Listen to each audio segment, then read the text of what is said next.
Závod Le Mans se jel ve středních Čechách. Na hoře Blaník se slaví jubilea. Navštivte Trmalovu vilu. Hezký den. I dnes vám Public TV přináší nejnovější informace z Prahy a Středočeského kraje. Slavný a ve světě proslulý 24hodinový automobilový závod Le Mans jistě znáte.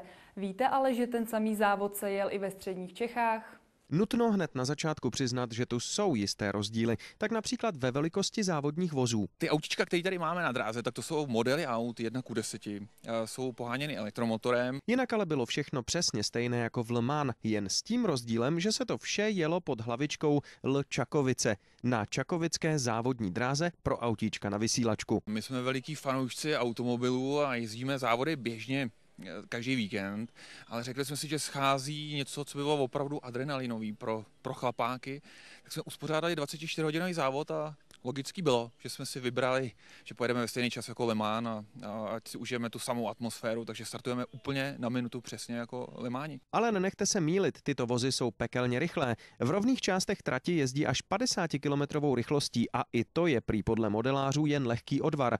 V Čelákovicích se totiž běžně s vozy té nejvyšší třídy jezdí i kolem 100. Posvátná